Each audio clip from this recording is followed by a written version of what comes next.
ही कृपा से चले हम ता दोबारा।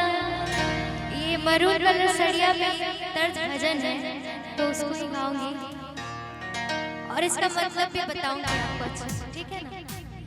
कि भोले जी के नाम से चले ये जग सारा, उनके ही कृपा से चले हम ता दोबारा।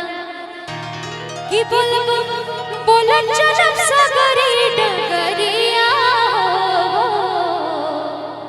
कि छोड़ा काम धाम वाला जल्दी तैयारिया हो, छोड़ा काम धाम वाला जल्दी तैयारिया हो। पिन्हिला ना जान हो मरून कलर साड़िया, पिन्हिला ना जान हो मरून कलर साड़िया।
बनी जा कावरिया हो दौड़ल चला हमरी रानिया,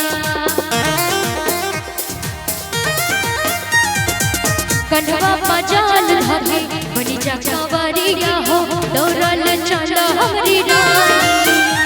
अब नीक न तनिको लागे मन आगे आगे भागे, दिल झूम झूम के नाचे भोला के दर्शन पाके जल्दी पहुंच जाए बैजू डगरिया।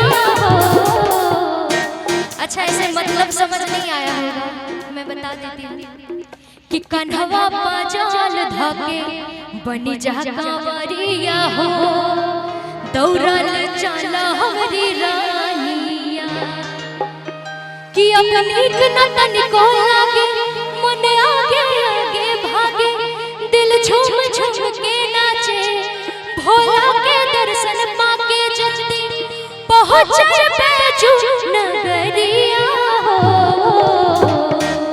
छोड़ा काम धाम काला जल्दी तैयारिया हो, छोड़ा काम धाम काला जल्दी तैयारिया हो।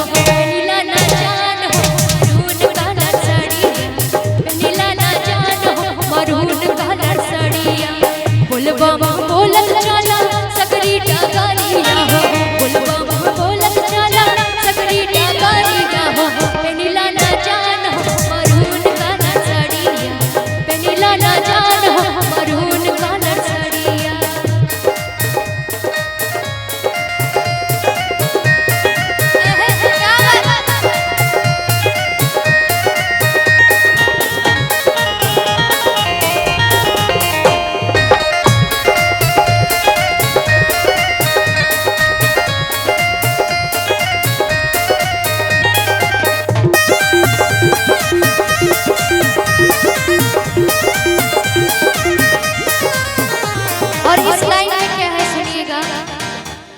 श्रद्धा से पूजा करबू बाबा चरनिया हो दूर होई दुखावा बलैया।